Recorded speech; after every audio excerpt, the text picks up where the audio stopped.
All right, guys, get settled in, grab your tea, grab your water. We are going to get started on tonight's presentation, Coping with COVID-19. So thank you guys for taking the time tonight to join me. I'm so glad that you're all here. I know it's a really tough time right now, especially with those cases going up. We saw that this was going to happen. After Thanksgiving, especially. And it's going to continue to, go up and up for a little bit with this second wave. So we've got a little bit more of a wave to ride here. But how can we best, cope with this situation that we're given?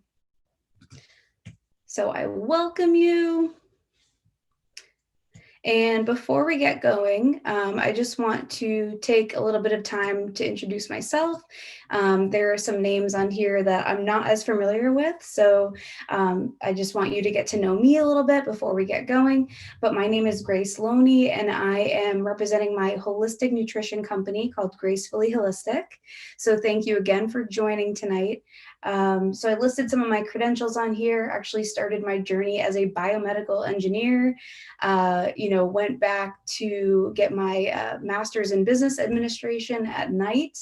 And then shortly after that, started to teach fitness classes at a local boutique studio. And that really is what kind of jump-started my whole career more around health and wellness, and really kind of sparked, that spark within me to realize this is actually my true calling, not so much the biomedical engineering or the business stuff, right? And then that's when I decided I wanted to kind of deepen my expertise in this area and became an integrative nutrition health coach. But aside from this resume, I really just kind of wanted to take a minute to share my story around why this topic of self-care and stress and anxiety management means so much to me personally. And it was probably about 2 or 3 years ago. I was working in my full-time job. I was teaching fitness classes. I was going to school at night. I was doing all the things. And that's kind of my MO, right? Like I'm a go person. I take on all the things. I try and do all the things. And I know a lot of you can relate to this, right? Because it's kind of what our culture dictates nowadays. But what happened was I actually started to notice I was getting pretty exhausted a lot of time. And no matter how much I slept, I was still tired. And then I broke out into a full body rash. And this wasn't just like, oh, my skin's irritated. This was painful, like a painful full body rash. And it lasted for about 6 weeks. And I was in and out of the dermatologist's office. I was in and out of urgent care trying to figure out what the heck was going on. I wasn't even 30 years old yet when this happened. Like what could my body be possibly doing right now? And they basically just diagnosed it as this blanket term called dermatitis, right? Which is just skin irritation. But they said, oh, it's from stress. And it just gave me pause. Like, what? Isn't stress a mental thing? Like, how can stress manifest physically in my body in such a painful way, in such a pronounced way, right? So that's really where I started trying to figure out, okay, I need a serious lifestyle change here. How am I going to be able to manage this so that it doesn't manifest physically? And that's when I started taking classes at a local meditation institute, learned how to meditate, and learned about a ton of different, self-care practices, all of which I'm going to share with you guys tonight. So that really helped transform my lifestyle and my stress and anxiety management. And I really hope that you guys can pick up maybe 1 or 2 things from tonight that's really going to help you too, no matter what you're dealing with.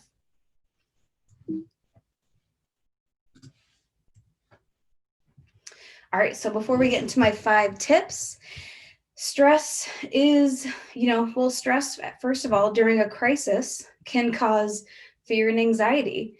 And not just fear and anxiety, but fear and anxiety about your health and about the health of your loved ones. It can cause changes in your sleep, changes in your eating patterns, right? This poor woman here, binge eating ice cream on the screen. It looks all too familiar, but it can also worsen chronic conditions, chronic health conditions that you might have already been dealing with before this pandemic, or maybe chronic health conditions, right? Health conditions that you were dealing with before this as well.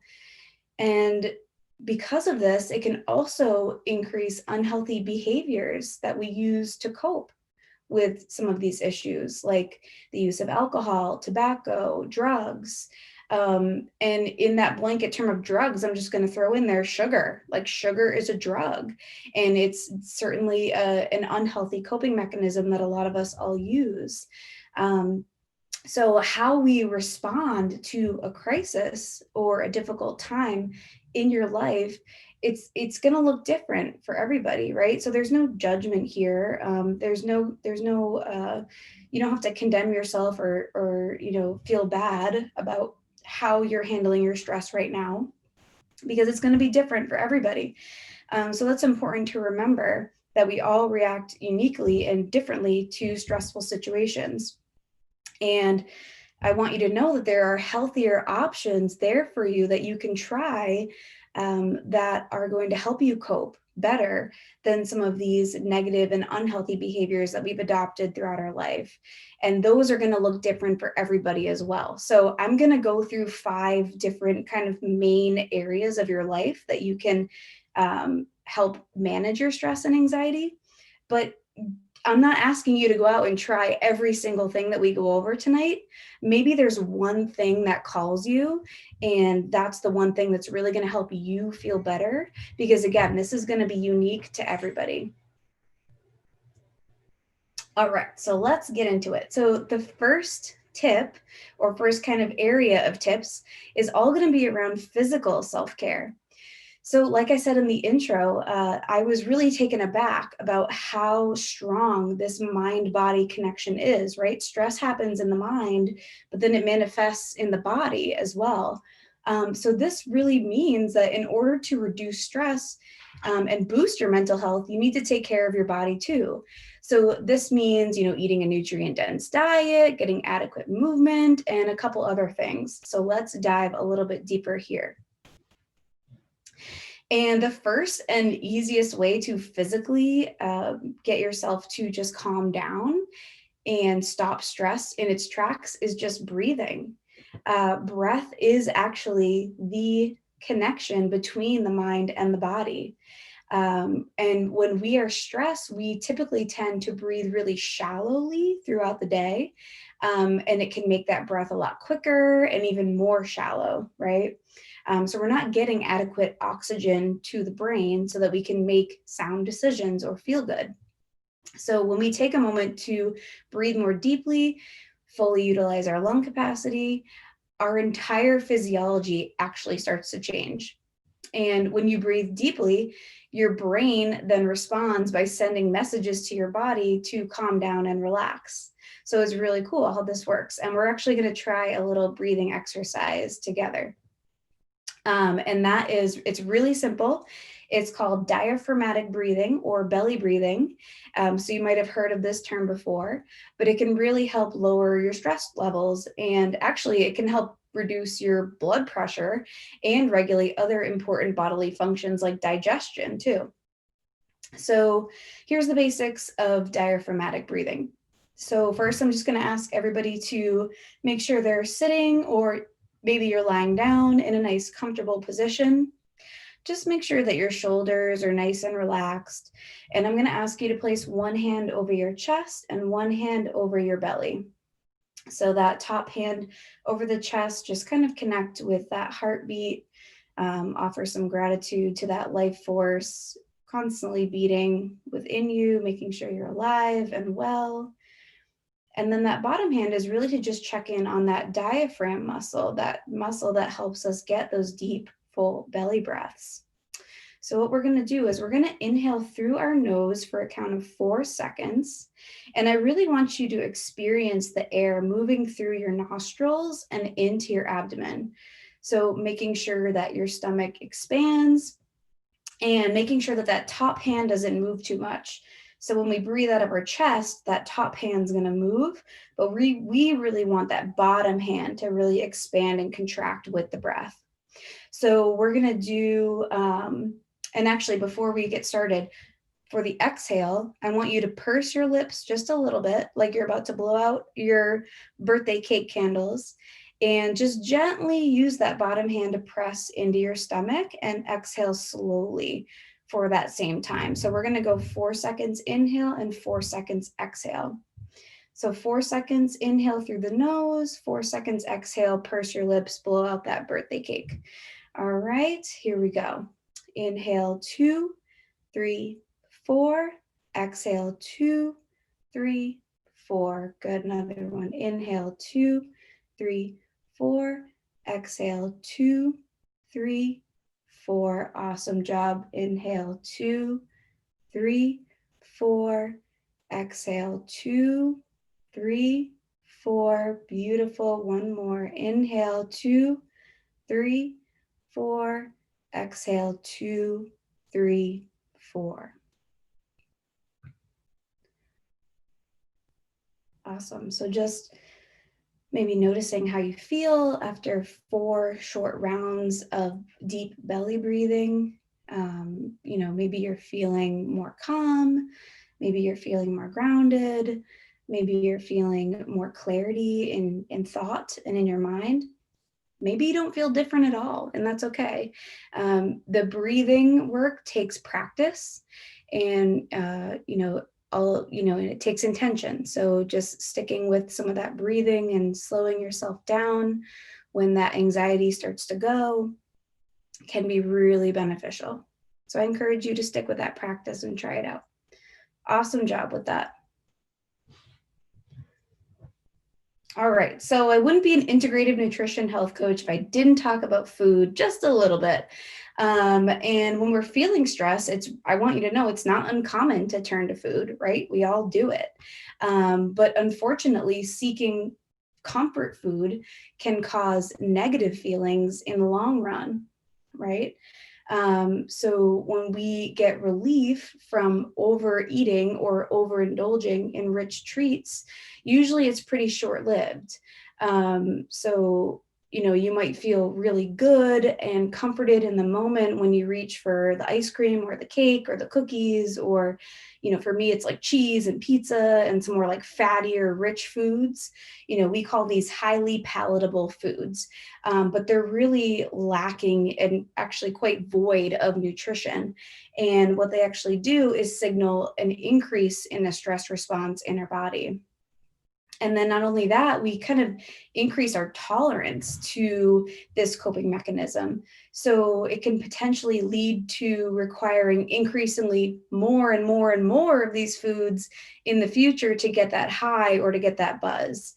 But instead of stress eating, you can actually eat to reduce your stress. So here's a couple of ways that you can do that. For instance, leafy greens. Dark leafy greens, these are my favorite. They contain folate, and folate is a vitamin that actually helps produce the feel-good brain chemical serotonin and dopamine. Asparagus, broccoli, citrus fruits, Brussels sprouts, garbanzo beans, these all also contain folate as well. And then we have our omega-3 fatty acids too. So things like wild-caught salmon, flax seeds, and chia seeds have been actually shown to combat the stress hormone cortisol. So actually reducing cortisol in our system, which is pretty cool. And then the last one is my absolute favorite tip, and this is blueberries. So blueberries contain high levels of antioxidants, and these antioxidants actually help produce stress-fighting chemicals such as dopamine again. So this is a great time of year for your breakfast. Have a nice warming bowl of oatmeal. You can add cinnamon and cardamom and some really warming, comforting spices to the oatmeal, and then just top that with blueberries. Starting your day with something like that is just going to be a really grounding, comforting, kind of peaceful meal to get you started off on the right foot. And then you get that little extra boost from the antioxidants. So it doesn't have to be oatmeal. If you guys like smoothies, if you just like eating blueberries on your own, you have fun with it. Do whatever feels good for you. All right. So my next tip in this whole physical stress management arena is obviously I don't know if it's my first favorite or my second favorite, depending on the day. You'll have to ask me. But it's no secret that we should all be active daily, right? Like, we are humans. We go through patterns of activity and rest, and that's what our essential nature is. So we really need to, maintain mobility. It helps us reduce injury, and it also helps improve our mental health. So there's really just countless benefits to being physically active.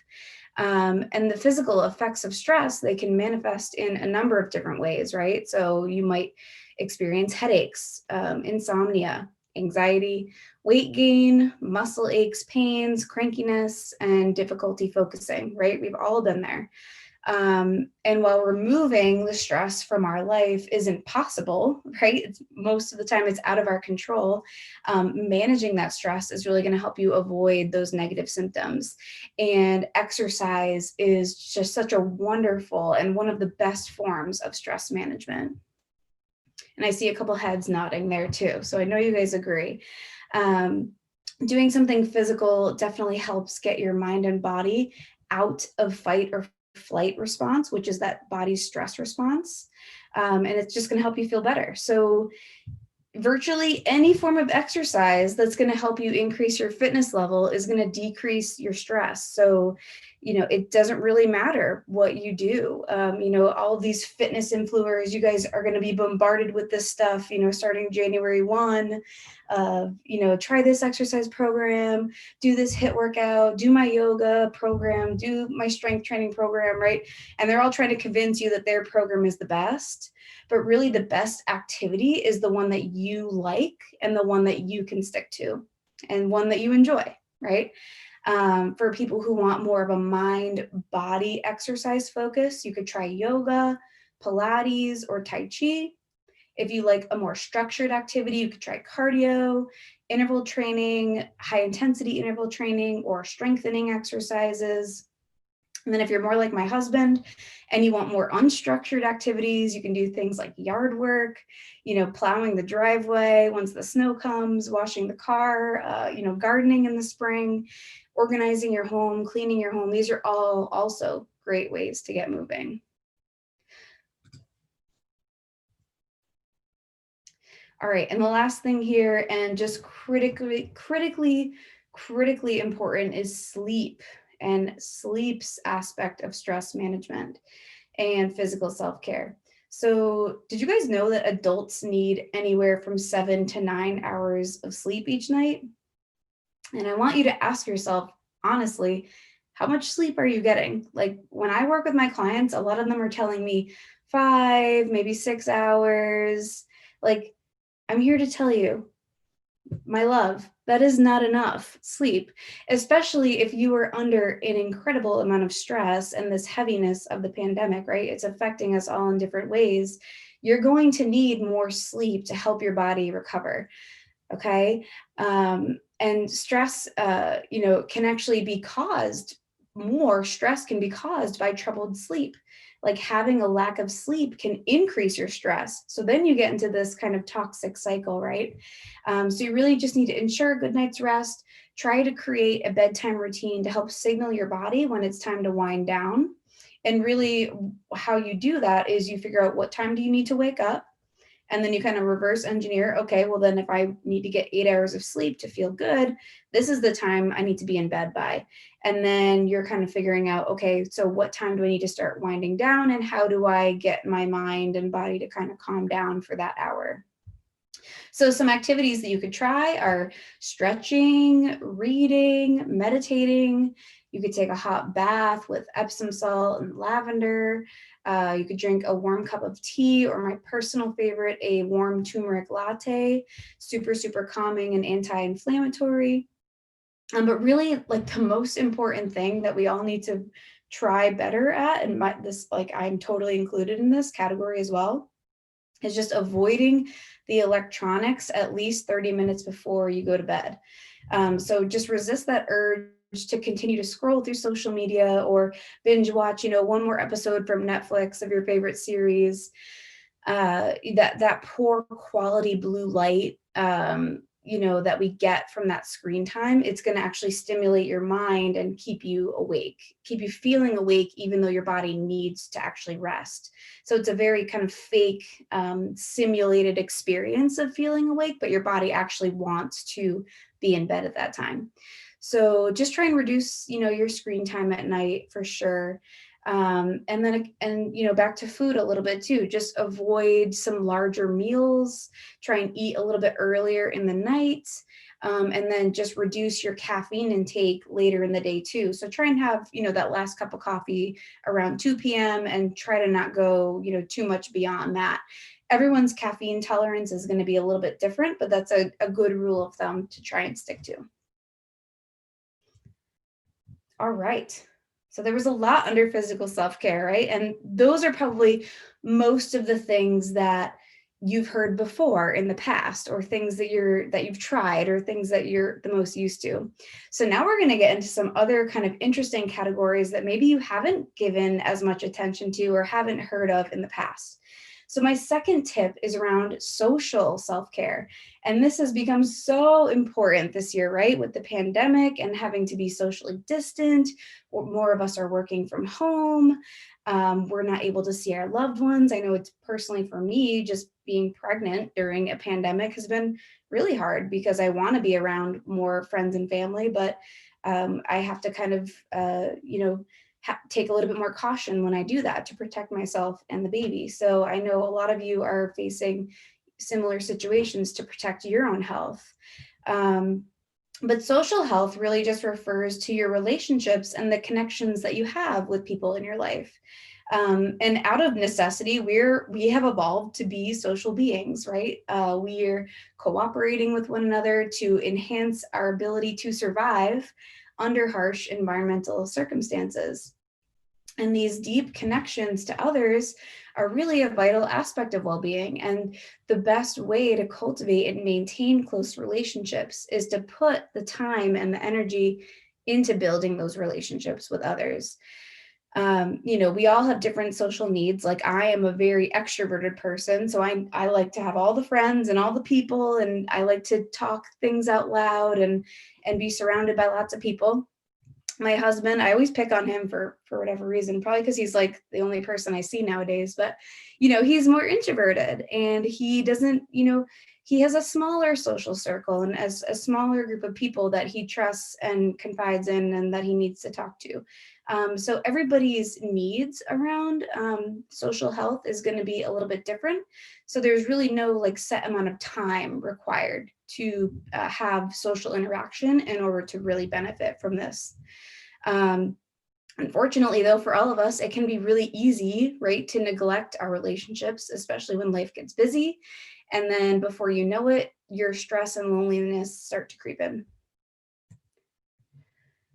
But the good news is, and as much as we're all hating Zoom this year, right, because we're death by Zoom, the good news is amongst all of this, no matter where you are in the world, no matter where your loved ones are located, it's really so much easier to be connected now more than ever. And there are just some simple ways that you can cultivate those connections from others creatively right from your home. It starts with a simple text message, sending a quick, "Hey, I'm thinking of you. How are you doing?" Just a quick, easy way to share a moment with a loved one. And, you don't have to just use, texting. There's WhatsApp, there's Facebook Messenger, Instagram Messenger, so plenty of ways that you can try and connect with people. And then there's the all favorite video chat, right? So you can FaceTime with people. You can, I think, Facebook has that portal thing you can use. You can use Zoom. So there's countless platforms available that allow you to get more FaceTime without having to leave your home too.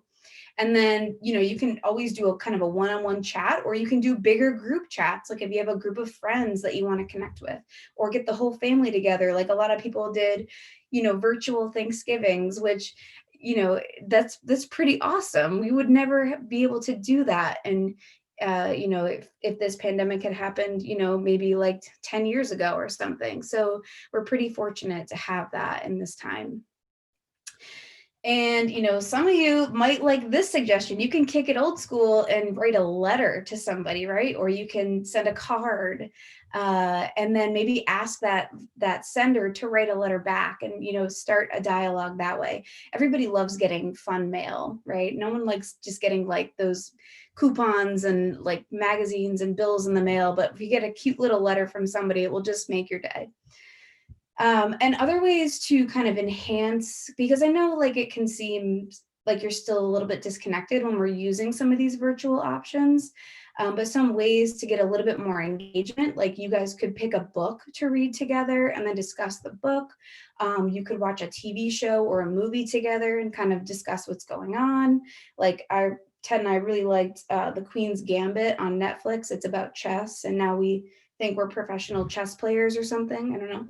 But yeah, there's lots of fun shows that you can get into, or you can pick an activity that you both enjoy. Maybe you knit together or you paint together, and you just set a date to kind of discuss your experiences.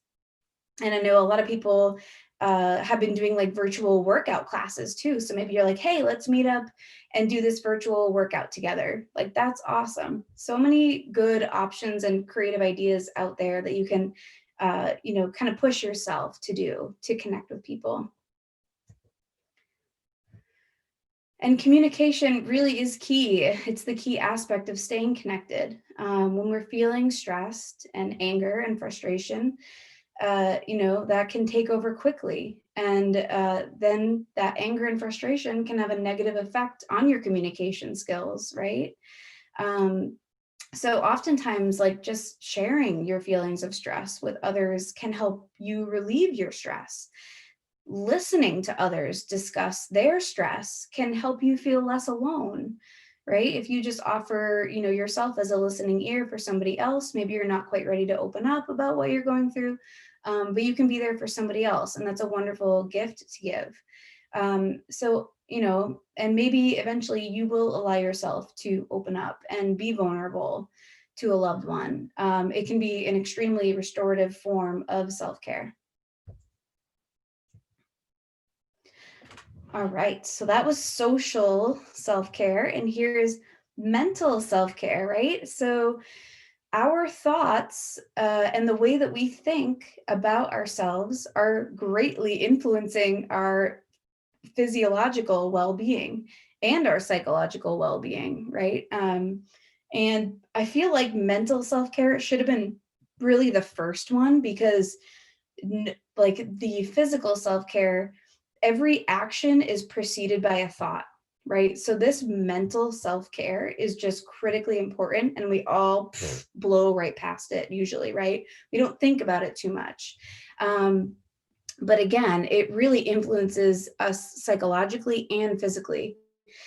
And this just involves doing things that help you stay mentally healthy. So, the biggest is just practicing self-compassion and self-acceptance.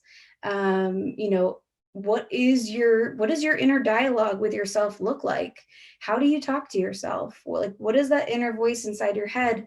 What do they sound like? Are they loving and understanding, or are they judgmental? Are they mean? You know, are they bringing you down a lot of the time? Like, what does that voice sound like? And you can kind of be honest with yourself there. But there are many techniques that you can use to reduce the stress by helping to manage that voice inside your head and doing that mental self-care. So one thing is that can be a significant impact on your stress level is just your attitude, right? So this one is huge for me. I'm literally calling myself out here, but pessimists, perfectionists, and those people with type A personalities, they have the tendency to self-sabotage, right, with negative thought patterns. And, those negative thought patterns, what do I want to say about this one? This is a challenge I know for myself and a lot of people that I work with. And it comes from good intention, right? So it's being a perfectionist, and being type A isn't a negative personality trait, but it can get out of hand really quickly depending on how much we let it kind of take over without balancing that with taking a more positive outlook, right? So if you look hard enough in any situation, and this isn't meant to be like a Winnie the Pooh rainbows type of presentation, like I'm trying to be real with you guys, but there is always some good to be found in any situation.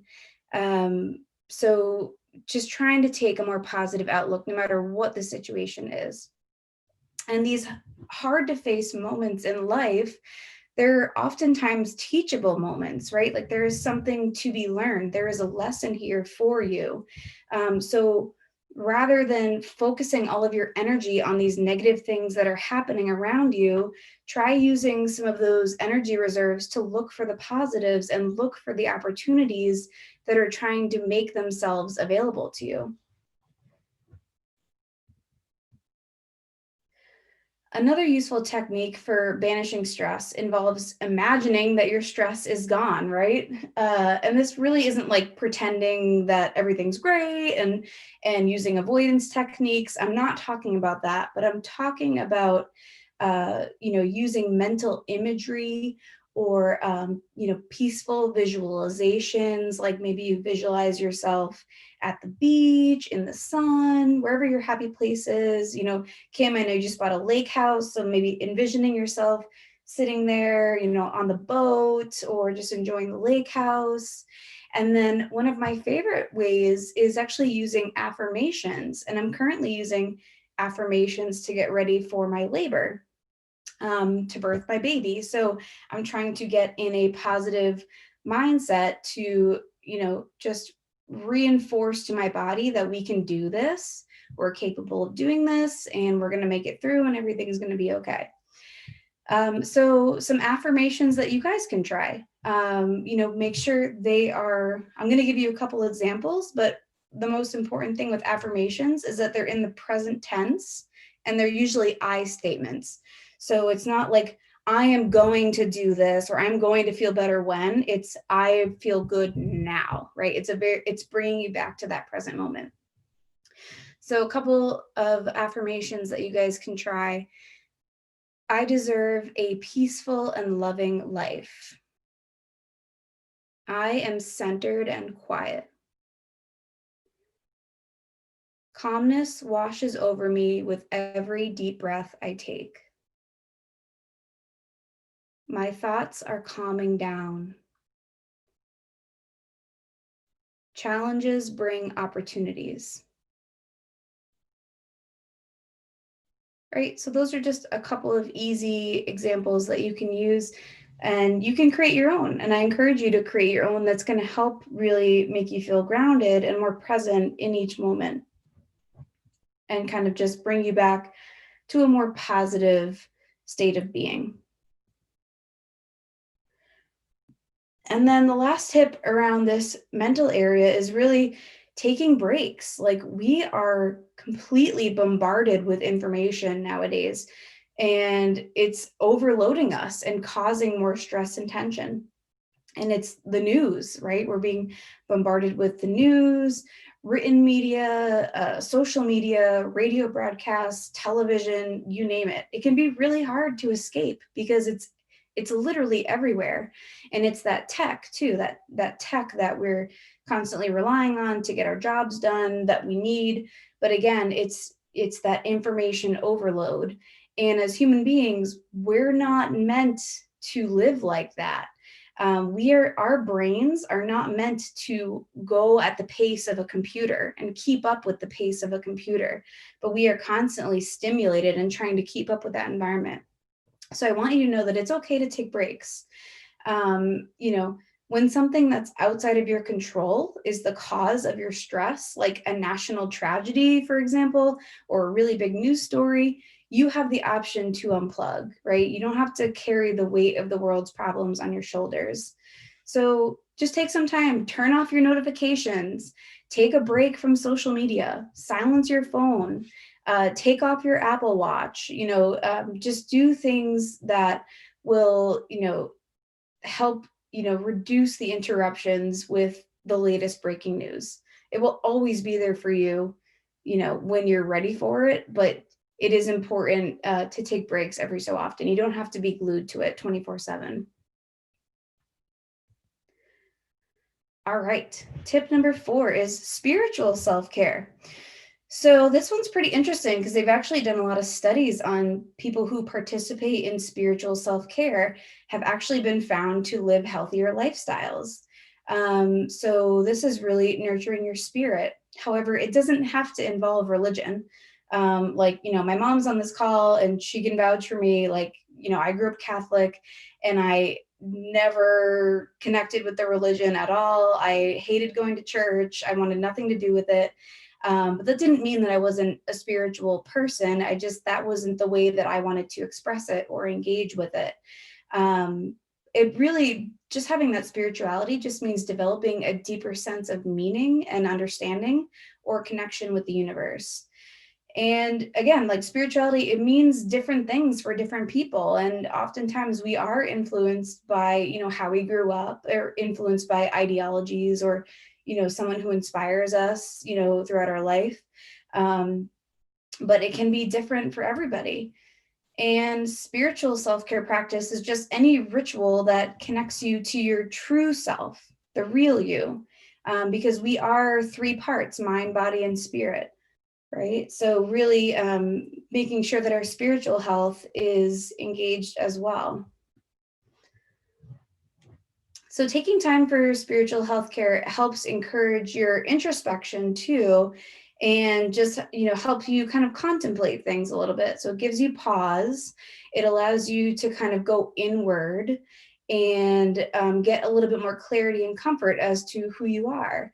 We are constantly in our culture pulled out externally, right? With like the marketing advertisements and technology and social media, it's constantly pulling our attention externally, away from us, away from who we are. And when we practice in these spirituality self-care mechanisms, we're actually going inward and finding that inner peace and calmness that resides permanently within ourselves. It's who we are. It's our essential nature. You don't have to try and look for it. It's just there. Spiritual self-care can help you improve your relationships and your connections with others. It can help you experience more inner peace. It can help you gain more clarity on what makes you happy. It can help enhance feelings of oneness or universality, like knowing that you're connected and you're not separate. That can be a really important mantra for you, especially when we feel really physically isolated during this time. Just reminding yourself that we are all connected and we are all one. And it just, again, diminishes those feelings of isolation. So these are just all some crucial long-term stress relief strategies that will help you manage the future stress. And there are many ways that you can connect with yourself and your spirit. And I'm going to give you 3 ways that are my personal favorite, but again, this is going to look different for everybody. So yoga, the goal of yoga is to harmonize the mind, body, and spirit. And the practice is individualized and according to your needs. But yoga encourages non-judgment and acceptance of where you are in life and the knowledge that you're building a strong foundation for a more empowering life. And there's just many different types of yoga that can appeal to all different groups of people, right? There's like power yoga all the way down to yoga nidra, which is like more of a sleep yoga. And you can try a few and just see, what works best for you. Or maybe you're like me and you like them all. That's fine too. And then the larger kind of branch of yoga is actually meditation. So again, that mind, body, spirit connection. And meditation is honestly one of the easiest and most accessible spiritual practices in my experience. And it can immediately reduce your stress and create a clearer connection to who you are and what you want out of life. And that is really what pulled me out of that dark time in my life a couple of years ago, learning how to meditate and being more connected to my mind, body, and spirit. So I definitely encourage you. There's tons of apps out there if you're just dipping your toe in, or if you want to, take a course at like the American Meditation Institute where I learned about it. You can kind of dive in a little bit more into the deep end and learn some of those practices, but highly recommend. And the last one's so easy, being in nature. Nature is incredibly healing. Just taking time each day to immerse yourself in sound bites of birds or water, or like the trees kind of blowing in the wind or swaying. You know, whatever it is, that sound can really be super meditative and calming. And then also just getting that sunlight, right? So like you know, our days are pretty short, so taking a walk at lunchtime and just getting some fresh air, getting some sunlight is going to do wonders for your mental health.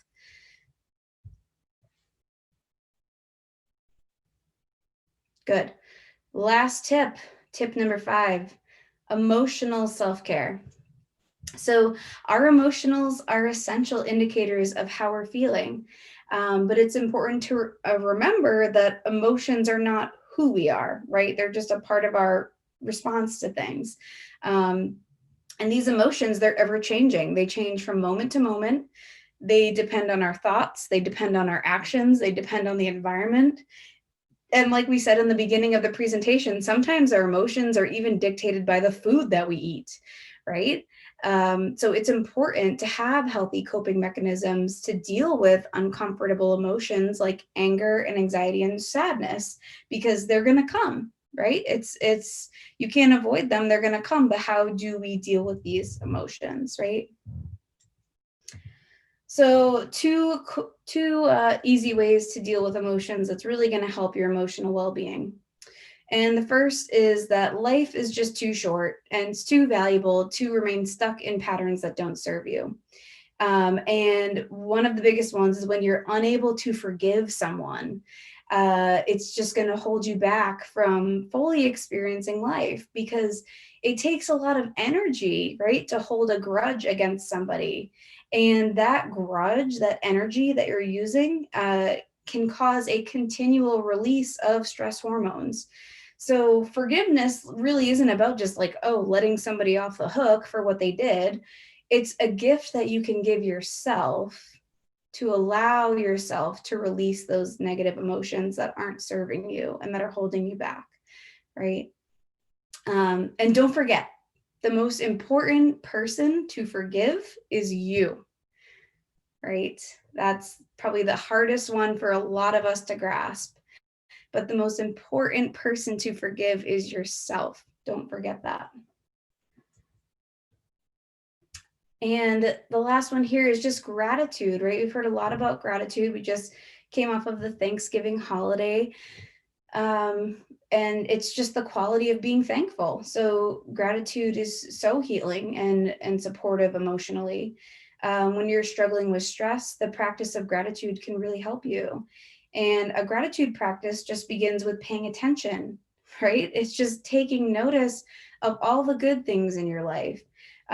We can really quickly and easily be consumed by negativity around us. And we forget that good and bad actually exists in unison, right? Everything can't be all bad. It's always complemented by some good, right? Um, so it's just a great way to help you organize your thoughts, accept experiences, and put them into context, right? And we can put those things into context by journaling. So writing some things out, just getting some things off your chest. By writing, you can really magnify and expand on the sources of goodness in your life, and think about the resources that you've gained from your experiences, and not dwell on the bad outcomes, but what have you gained and what have you learned, and how are you a different person now because of a certain experience, right? It's beautiful when you think about it that way. So take your gratitude even further, and you can also express it to others. There's many people in your life that have helped you one way or another, right?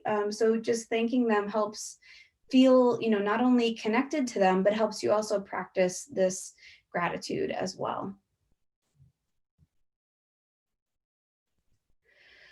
All right, guys, that was my spiel. I have a ton of resources. If there's anything that, you know, you wanted to learn a little bit more on, dive a little bit deeper, get some more ideas on some self-care practices, I have a whole slew of links here that I'll send to you in a follow-up email.